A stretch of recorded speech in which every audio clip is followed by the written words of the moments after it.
Bismillahirrahmanirrahim. Assalamualaikum warahmatullahi wabarakatuh. Sampurasun wargi-wargi sadaya. Alhamdulillahirrabbilalamin. Dina rasana ayeuna kanggilang tiasa tepang dangude dina pedaran acara Dongeng Sunda. Duka pidangkeun di channel YouTube Kamemet Kasugri Sadayana nyaeta GDS Galura Dongeng Sunda. Wanggit kiwari kanggilang baris medar hiji carita anu masih cariosna ditulis ku Aan Merdeka Permana anu judulna nyaeta Pahlawan Samudra. Nyarios kenaon cenah ieu carita teh hebat aya kaitanana jeung samudra sagala. Mangga orang same-same pedar. Orang same-same Bandungan hiji carios mung sadacan kanggilang medar ieu carios kasugri pamiarsa nu mika resep tur mika tresna kana pedaran acara Dongeng Sunda ti kanggilang. Nu teu acan subscribe mangga di subscribe, oge tong hilap di like, dibagikeun sareng diantos silaturahmina di kolom komentar. Mangga kasugri pamiarsa orang same-same pedar hiji carita karyaan Merdeka Permana dina judul Pahlawan Samudra. Wilujeng ngadanggukeun Waluya Dongeng Sunda.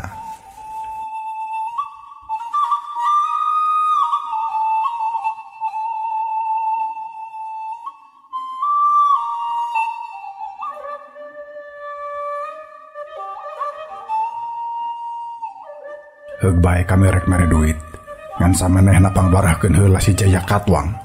Omong Raden Wijaya.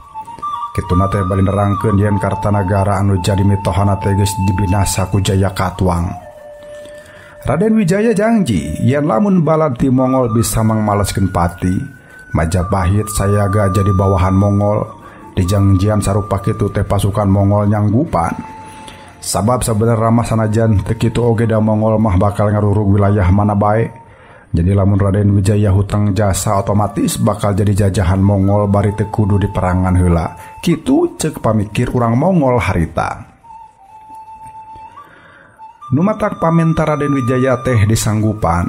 Singasari diobrot ku rebuan balad Mongol. Jaya Katwang dibinasa ku bangsa Mongol tapi naha Raden Wijaya satia ka jangjina tetelah henteu deui. Sabot pasukan Mongol rumenghap hayang reureuh balad Raden Wijaya geus ngobrot manten. Raden Wijaya boga balad pinili, kabeh dibakalan taktik tempur Ratuning Balasariwu Bawati Sunda. Waris ti Sanjaya. Rupa-rupa taktik tempur geus dikawasa kaasup kumaha carana dina meruhkeun balad musuh anu jumlahna jauh leuwih badag. Pan Sanjaya kungsi ngawaris jurus pupul bayu. Anu sakali metakeun sapasang dampal leungeunna bisa ngancurkeun hiji pasir, bisa ngarurukeun jungkrang batu karang komo ieu sabubuhan jalma anu ukur dijieun tina daging, tulangna oge boara rangu. Moal jiga dahan kai teu asna, Ratuning Balasariwu memang merupakeun taktik tempur militer kasugri. Tapi loba jurus-jurus anu ku saurang bisa maruhkeun jalma loba. Hartina pikeun Ratuning Balasariwu mah jumlah musuh teh teu jadi perkara berat. Sababan aya jurus halimpeungan anu merga salawan bari nyamuni, gebug jeung lumpat saeutik rada licik sabab di arah bongohna musuh. Nya ku pajuang RI mah diadopsi jadi taktik perang gerilya kasugri. Ribuan prajurit Mongol dilawan ku ratus-ratus balad Raden Wijaya. Nu sarebu anu ngabecir keta sawareh mah ditaringgalkeun kitu bae dia geus ngababatang teu walakaya. Maranehna maksakeun haranjat kana kapalna sewang-sewangan. Sasapa heula sabab sieun kaburu aya guntur laut. Kubilai kan ambek kagila-gila kitu sababna ayeuna mah rek ngirim puluhan ribu tentara Mongol pikeun ngawarah licikna jeung hianatna Raden Wijaya. Tah meureun palabah dieu dina Sinewaka digaluh teh karasa aya anu pro kontra, ceuk sawareh Raden Wijaya kudu dibantuan, ceuk sawareh bae cenah antep dabongan nyeun pola hianat. Kibada sangkuy anu milu dina ieu pasamoan teh langsung boga pamanggih, ceuk manehna rek bener rek salah urang cenah kudu mantuan Raden Wijaya.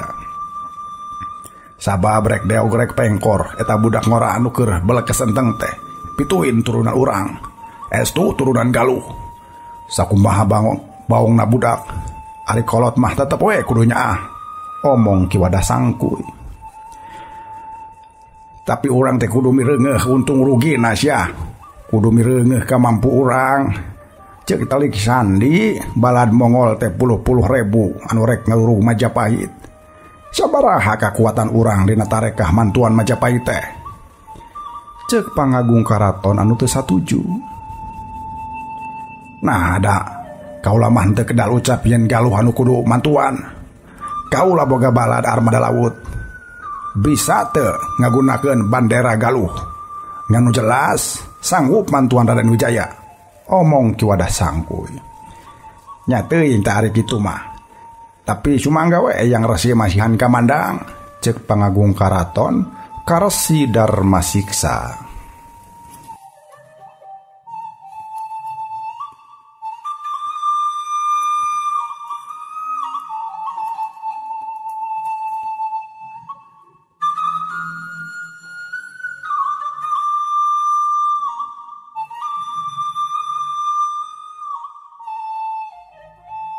Anu dipetna pamanggihna henteu nembalan secara langsung, tapi malah ngasongkeun palanggaran anu geus diembarkeun ku dirina.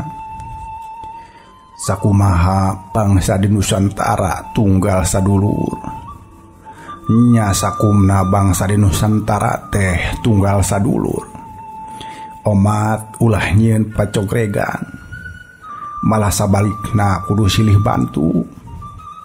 Saumpama disasama urang keur tina musibat, lamun aya hiji nagara di Nusantara dirurug ku bangsa deungeun, kabeh sami kudu silih bantu. Cek Raja Resi Darma Siksa. Ieu teh sawatara eusi plakat amat teguh kadatuan anu kungsi dikeluarkeun ku Raja Resi Darma Siksa. Eusina pasti yen jalma sabangsa jeung sadulur di Nusantara kudu silih bantuan. Ngan kilang kitu tetep we aya pangagung nu ngarasa salempang. Sabab cenah silih bantuan soteh lamun urang boga kekuatan anu samakta. Ulah galuh hancur tutumpuran ku alatan bumela kadeungeun ieu teh. Ceuk salah saurang pangagung. Baraya soteh baheula dina zaman Jangga Waring Sanjaya. Sabab dina zaman harita mah sanusa Jawa pangeusina disebut Sunda. Bijilna kekecapan Jawa mah sabada aya ken arok sabab di rumah saturunan Sanjaya. Majapahit pan ngakuna Jawa. Pikeun ngabedakeun jeung padumuk nu aya di kolonon Cipamali. Ceuk ieu pangagung. Lumayan lila nyieun kasapukan teh. Ngan bae dina akhirna sararea satuju kana pamangsudan Ki Wadah Sangkuy. Yen manehna secara pribadi edeuk mantuan Majapahit tina serbuan pasukan Mongol. Moal aya rugina ada kaula mah teu mamawa ngaran galuh, ceuk Ki Wadah Sangkuy. Dina waktu anu ditangtukeun ka Sugri aya 100 aleutan kuda nu marintasan walungan Citanduy. Maranehna rek muru wilayah basisir peuntaseun walungan Cipamali di Banyumas. Wetaneun Banyumas mah geus kaereh ka Majapahit. Tapi yakin kitu jalma 100 urang metu meruhkeun 20.000 prajurit Mongol.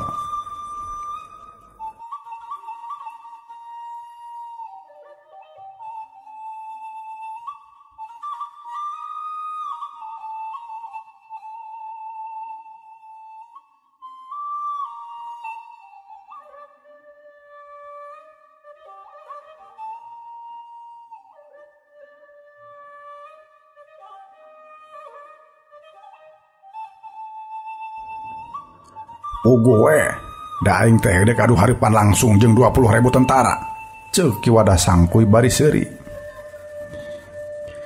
Lain kitu, tapi urang teh kudu sateka pola ngaganggu kalancaran perjalanan tentara Mongol secara nyamuni jeung anu kacida demitna. Omongna ka bawahanana. Ki Wadah Sangkuy anu sok milu patroli di sapanjang basisir kaler teh. Nya bawahan Ki Wadah Sangkuy anu sok milu patroli di sapanjang basisir kaler teh jumlahna sabenerna mah aya 300 urang. Ngan bae anu dibawa mangan 100 urang. Kitu ge teu ngagunakeun jalan laut. Kamungkinan ieu anu 100 urang teh disebar sina nyumput di sawatara darmaga palabuhan anu kaereh ti mimiti tatar kerajaan Sunda tepikeun ka tatar Majapahit, pikeun ngintip-ngintip gerakan pasukan Mongol.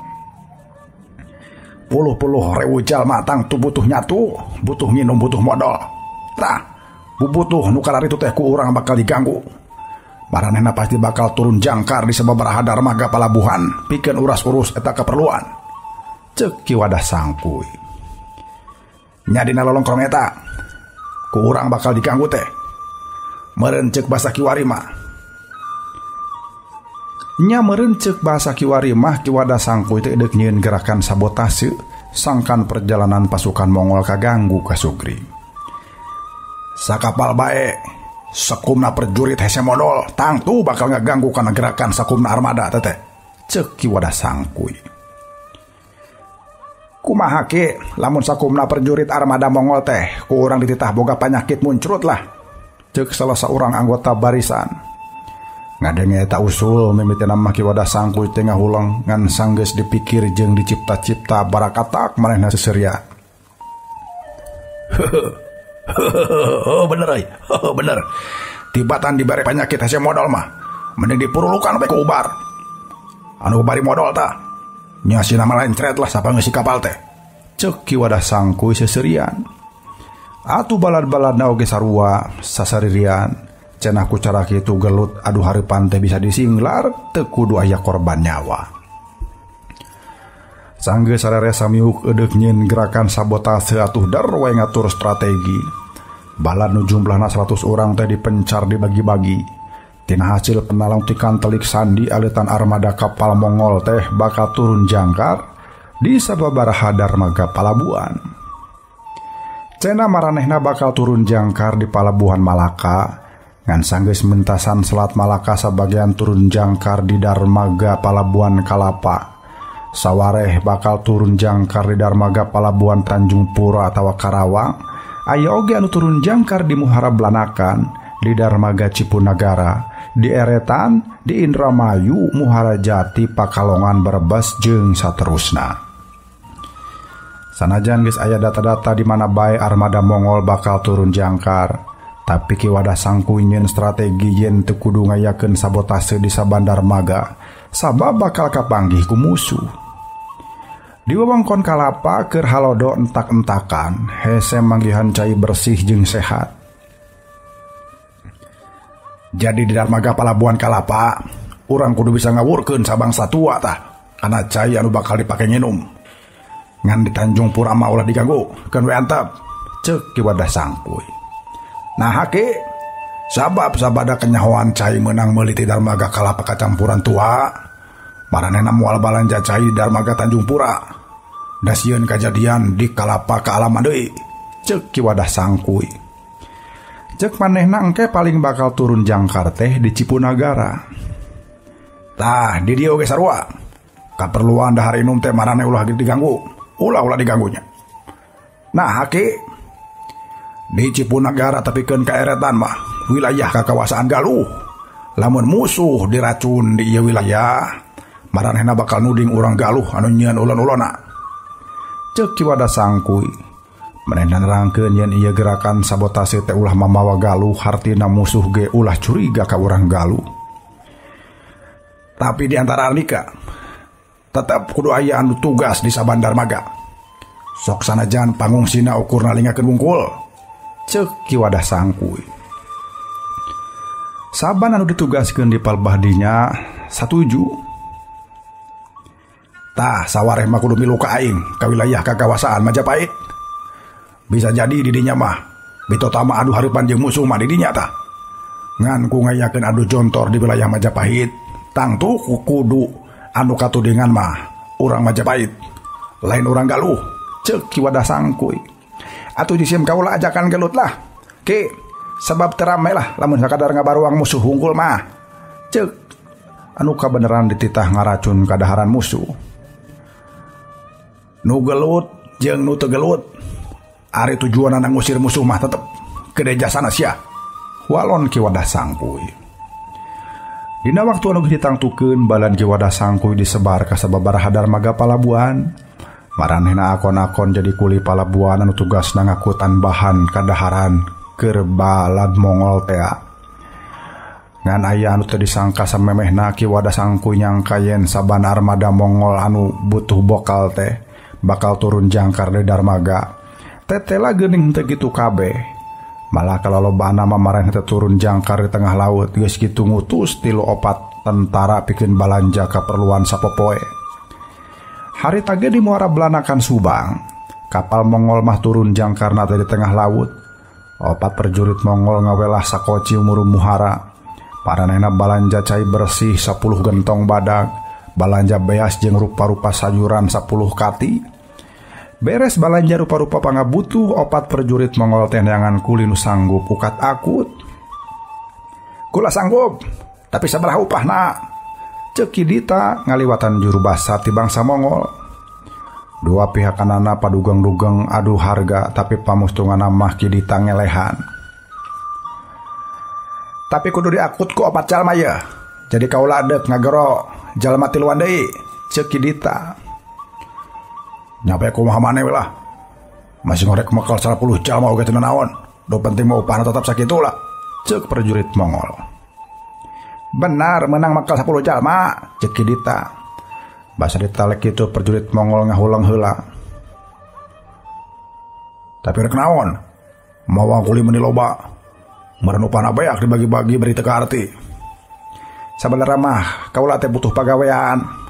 Lamun buburuh di kapal Mongol meureun rada lana boga pangasilan teh, ceuk Kidita. Teuing ah, komandan kapal anu boga hak ngembalan mah.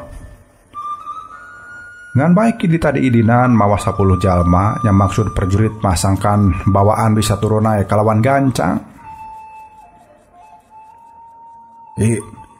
Ira atuh urang ngurulukeun racun ka gentong wadah cai teh. Baturna Kidita ngaharewos. Engke, urang tingali heula iraha waktuna nya, tembal Kidita. Sakoci teh lumayan badag sanggup dieusian ku 14 penumpang. Jaba bawaan anu bareurat. Basa sakoci geus adeg kana kapal jung jalma 10 teh gasik naik-naikeun barang balanjaan. Sakedeung oge kabeh barang teh geus pindah kana kapal. Geus kitu prajurit Mongol laporan ka atasanana yen bangsa pribumi hayang babakti dina kapal Mongol.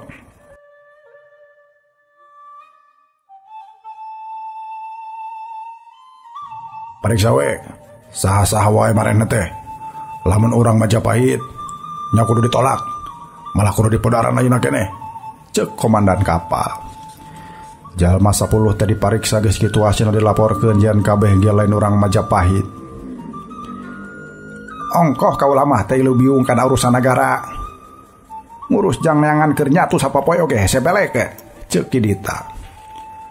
Sia kabeh, naon nya pangabisa, ceuk nu nalek. Ngawelah dayung bisa, mantuan masak bisa, tembal Kidita. Kaula butuh juru dayung. Kaula oge butuh juru masak. Heug sia kabeh digawe di ieu kapal. Tapi hukum pati bagianana lamun nyieun kasalahan, ceuk komandan kapal. Sagala pasaratan disanggupan atuh basa kapal mimiti balayar teh jelema anu 10-an teh geus langsung nampa pancen. Pancen anu mimiti mah ngawelah dayung kitu sote sabot angin eueuh. Ari angin geus aya mah tur layar geus meber mah geus teu kudu ngawelah. Ngan tugasna ganti bunta bantu di dapur. Iraha ge urang ngawurkeun tua teh. Sabar, ke geus deukeut ka wilayah Majapahit. Kidita taat kana parentah Ki Wadah Sangkuy yen dinanyieun gerakan teh lamun malah nya malamun mah kanyahoan upama musuh ulah apaleun yen maranehna kabehanana oge urang Galuh. Kahayang Raja Rasidarma siksa ulah diganggu. Yen Galuh mah kudu jadi negara netral, Galuh ukur ngageri ka sakur bangsa. Yen ulah nyieun papaseaan, tapi Galuh tetep bilu ka ditu jeung ka dieu. Kusabab Galuh embung katudingan, jadi lamun mah Ki Wadah Sangkuy maksa eudeuh mantuan Majapahit teh tetep ulah kapanggi. Yen aya urang Galuh nu ieu biung kana ieu perkara. Kitu sababna dina ngayakeun sabotase kana perjalanan armada kapal Mongol oge. Ulah kanyahoan yen yen ieu teh balukar ilu biungna urang Galuh.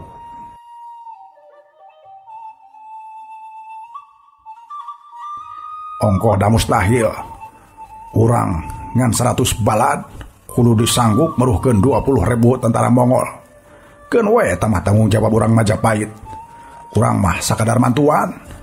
Cek ki wadah sangkuy samemeh anu 100 jalma teh paburencai. Tapi gen kaasup ka wilayah basisir Tegal kidita jeung salapan baladna acan keneh ngayakeun gerakan. Manehna hayang nyahon ieu kapal teh bakal turun jangkar di wilayah Tegal atawa moal. Tetela basisir Tegal diliwat, meureun mana kitu ge balad Mongol teh acan ngarasa perlu nambahan bubutuh sapopoe. Cai masih kene aya jeung bakal kadaharan masih kene sadia. Penting ieu urang mimiti bagerak, ceuk kidita. Balad anu salapan urang teh geus paham naon anu kudu dipegawe. Jadi sabada parentah geus turun mah maranehna teh mimiti nyieun gerakan sabotase. Sabatara cai dina gentong badag teh di awuran tua atawa sabangsa racun. Moal matak paeh tapi ngalantarankeun jalma katurelengan lieur, malah bisa jeung mabok segala rupa. Tua oge disebarkeun kana rupa-rupa kadaharan nya maksudna mah sarua sangkan anu dahar teh pada mabok. Nya peuting eta dilaksanakeun.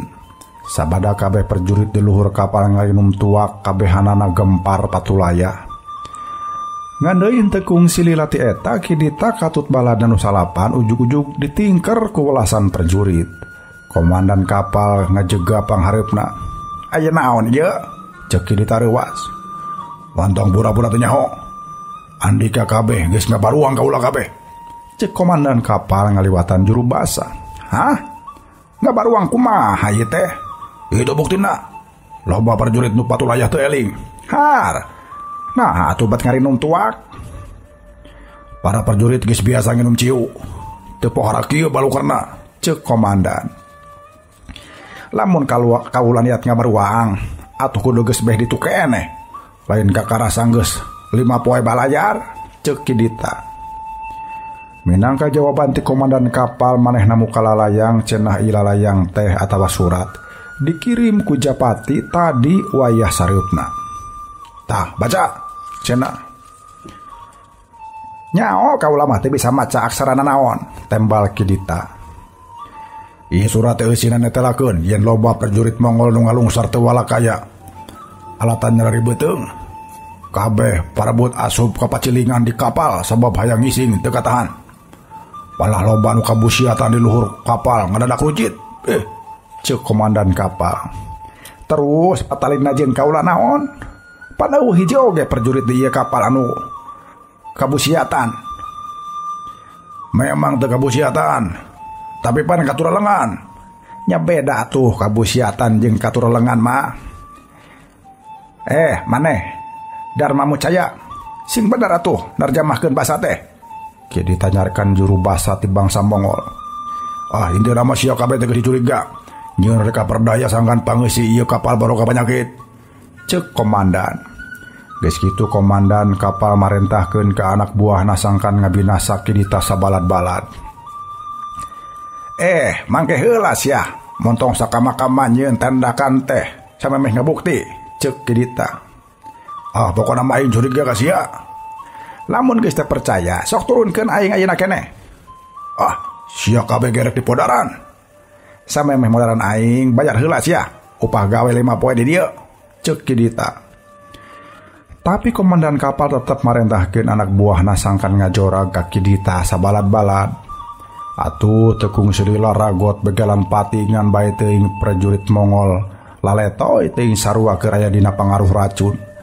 Da buktina dina bitota teh teu gesit malah loba anu tetolonjongan teh pugu. Atuh teu mangkuk ti lila eta kabeh geus diberesan, kabeh ting jurah roh ku rupa-rupa teunggelan. Anu ngaritinggal mah sang komandan sorangan. "Sok sia, edek naon ayeuna?" ceuk kidita pasang kuda-kuda.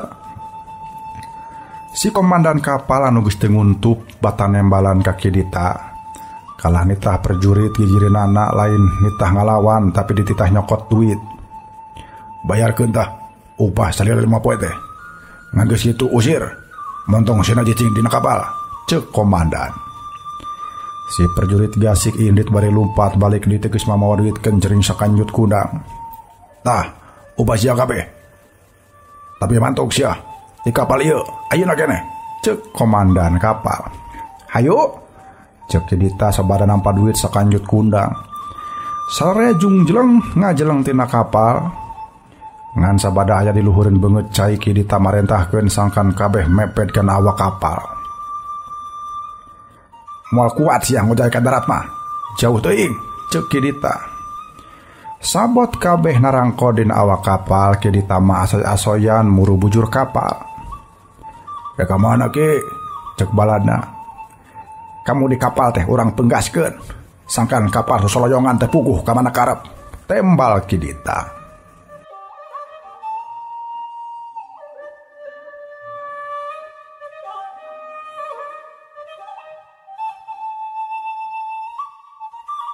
Kasugri pamiarsa mitra kaum dangu anu mulia, urang caturkeun ki wadah sangkuy manehna mah mawa balad 10-an. Manehna geus aya di darmaga Batang cenah keur nungguan datangna kapal Mongol anu bakal turun jangkar di darmaga.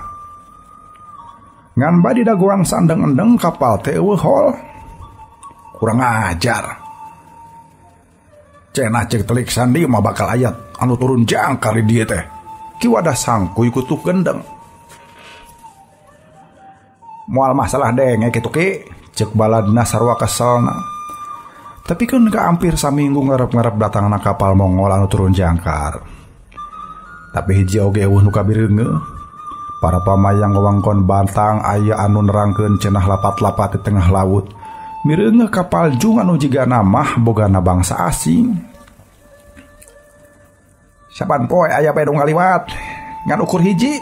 Nah, ukur hiji. Nah aya iring-iringan tapi katiluna. Jigana ieu mah kapal dagang ti Tiongkok ieu mah rek muru Majapahit, ceuk pamayang. Ki wadah sangkuy henteu ngomentaran sabab hatena mah keur pinuh ku pananya. Naha cenah eueuh kapal armada Mongol anu turun jangkar. Kuduna maranehna teh hanjat heula ka dieu sabab butuh bekal keur dahar jeung keur nginum, ceuk ki wadah sangkuy. Ayeuna giliran pamayang Batang nu balem teh teu ngomentaran. "Hayu ki, urang aprak we lah. Laju ka tebeh wetan. Sugan maranehna teh aya anu hanjat ka Kendal. Sugan aya anu hanjat di Semarang, di Tuban yang di Lamongan," ceuk balad ki wadah sangkuy. "Moal bisa," tembal ki wadah sangkuy. "Naha? Teu mahi bakal nasya. Anas kaula milu ka Aki. Da apanan cek Aki, ukur rombongan anu milu ka Aki anu wenang adu contor ngalawan musuh mah," ceuk anu kuciwa. "Cuma sia, moal metu gelut bari lapar mah," ceuk ki wadah sangkuy. Baladna aya anu ngakei enyeng hel seuri. "Naon maneh? Yang sadikeun aing sia teh," ki wadah sangkuy muralang. "Nya lucu we ki." Aki ngumpulkeun balad 100 teh. Maksudna teu ganggu kana rombongan musuh ngan modar kalaparan. Ari pek kalah ka urang aya nu kalaparan. Ngajadog sia. Ki wadah sangkuy geus nyegag deui bae. Meunang sajongjongan mangahulang pok ki wadah sangkuy nyarita. "Ari kuda nu 10. Heueuh kuda nu 10 ieu jarag-jag cenah. Kuda mah jag-jag keneh, da beukeun jukut. Jual kabeh. Hasilna jang meuli kaakanan urang ki. Lain, jang naon atuh? Urang balanjakeun kana parahu. Hayu, urang milih jalan laut dina ngaberik bangsa Mongol teh," ceuk ki wadah sangkuy. Baladna anu salapan teh surak bunga sabab ku jalan kitu bakal tulus cita-cita galungan jeung urang Mongol teh. Teu hese ngajual kuda 10 teh sabab di Batang mah loba sodagar anu butuh kuda. Malah make boga bati sagala ladang ngajual kuda teh. Sabada dipake meuli para hujukung masih mahi jeung meuli kadaharan jang bakal dina parahu. Dina wayah peuting maranehna geus ngambah sagara. Beber layar murut tengah tujuanan tetep nyaeta hayang ngayakeun sabotase tepikeun ka armada kapal Mongol. Lalampahanana kaganggu, teuing kumaha carana, bisa jadi kurupa-rupa cara. Para hujukung anu ditumpakan ku maranehna teh diwelah lalaunan, tapi ulah tinggaleun ku lajuna kapal urang Mongol. Sapoe lalampahan teh lapat-lapat geus mireungeuh aleutan armada kapal Mongol. "Ki, mani loba kitu? Naon sia? Edar sia teh? Ah, wani ki. ngan kenana naon lamun sakirana bakal eleh mah. Aing mah lain hayang menang deuleu. Jadi hayang naon atuh? Hayang ganggu we. Sangkan kekuatan pasukan Mongol terhadap ngurangan. Najan saeutik ge. Nya ulah bari eleh deui. Ulah bali eleh deui urangna. Ceuk Ki Wadah Sangkuy. Satuju Ki. Geus kitu maranehna badami yen rek ngayakeun sabotase kana salah sahiji kapal nu aya pangtukangna. Ku kabeneran deui kapal tukang teh anu ukuranana pangleutikna. Tengah peuting mangsana ombak tentrem parahu Ki Wadah Sangkuy teh diadekeun kana awak kapal pasukan Mongol. Geus kitu opat ranting tarekel kana galadak. Ieu mah kapal nu ngakut bekal geuning tuh, tumpukan karung beas. Tuh, gentong deui si cai. Shh, motor ribut sia. Kumaha mun jangan hudang kagandengan. Cek baturna basa mireungeun sawatara tugur keur gempar sarare. Rek dikumahakeun eta bakal dehareun anu loba teh Ki.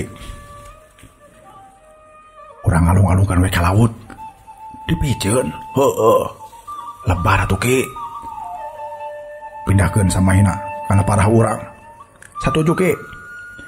Opatan rencepan ngadeuketan karung, saurang-saurang nyokot karung hiji sewang geus kitu mah dibalangkeun kana parahu Ki Wadah Sangkuy. Sanggeus nyokotan bahan dahareun sacukupna gundukan dahareun nu aya dina kapal teh. Hiji-hiji dibalangkeun ka tengah laut ka asup gentong cai. Eusi kapal koredas dipiceunan ka laut. Ayo tarurun. Opatan luncatan kana parahu bogana. Ka mana sawareh deui? Cek Ki Wadah Sangkuy basa mireungeun dina parahu teh ukur aya duaan. Nopatan mah haranjat di sisi sejen Ki. Cenah eudeup hampolan awak kapal bisi ganggu kana gerakan. Cek anu duaan. Oh, paingan atuh kabeh. Tarusik. Oh halus. Cek Ki Wadah Sangkuy. Kusabab geus tereh datang kingkilaban, Ki Wadah Sangkuy marentahkeun parahu maranehna teh ngajauhan. Bisi kaburu berang, cenah. Parahu manderikeun maneh tepikeun ka ukur kabireungeuh lapat-lapat. Hayu, keureuh we heula lah. Kemang sapeuting datang urang ngayakeun gerakan deui. Kudu leuwih hati-hati sabab mungkin mah bakal hanjat kana kapal badag. Ceuk Ki Wadah Sangkuy. We ngelapar Ki, hayang murak eusi karung teh lah. Ceuk salah saurang kituna teh bari nyawe bobongkar karung. Teu kabebea sabab aya kadaharan anu geus asak kariam saperti kue mochi. Bapau malah rupa-rupa daging, aya daging babi boa. Nu cikeneh murah karung teh langsung dahar kue mochi malah kadawak kana daging anu meunang meuleum jigana teh.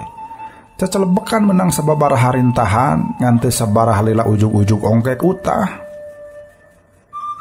Matake ulah tembarakan sia sagala dihakan. Cek baturna anu ngagayem dahareun kalawan aplen.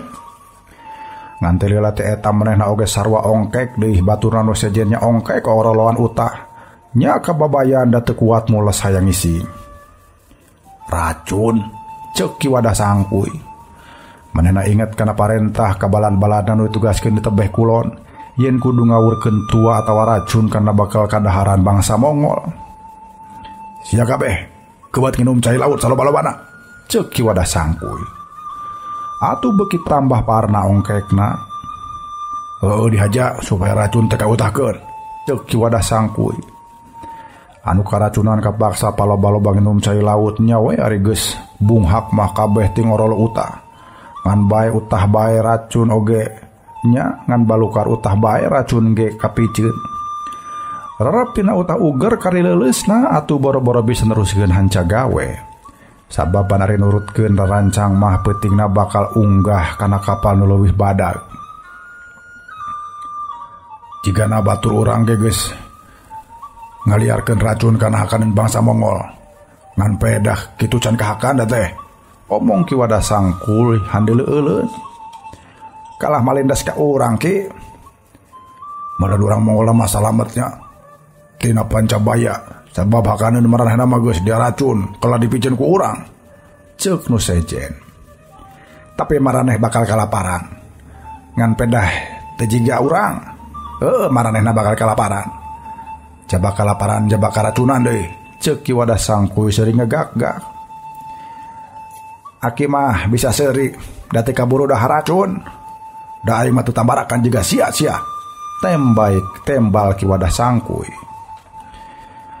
Bisa jadi ki wajah sangkuy teh kurang nampak beja yang sebenarnya mah anak buah anu 80 orang teh. Anu disebar di sabandar maga palabuhan teh geus hasil nebarkeun tua kana bekal kadaharan sawatara kapal bogana tentara Mongol. Loba anu hasil ngan deui aya nu gagal sabab kaburu kanyahoa. Jika anu kajadian dina kapal anu geus diunggahan ku kidita sabalad-balad, enya geus bisa ngaparuang awak kapal bangsa Mongol. Ngan akhirna kanyahoan sabada loba awak kapal anu karacunan tina kadaharan. Malah pan kidita sabalad-balad geus rek dicangkalak sabab dicuriga geus nebarkeun racun.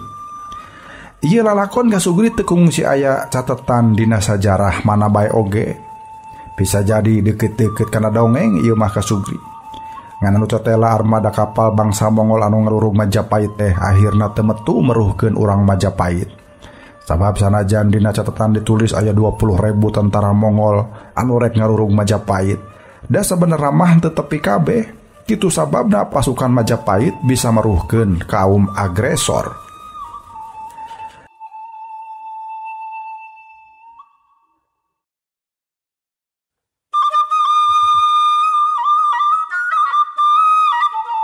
Kasugri pamirsa mitra kaum dangu anu mulia, urang cekapkeun dugi ka dieu heula padaran acara dongeng Sunda anu judulna Pahlawan Samudra karya Aan Merdeka Permana.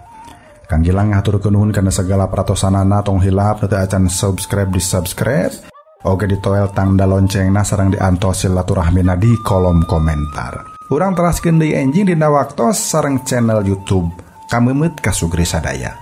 Wilujeng kantun Waluya Dongeng Sunda.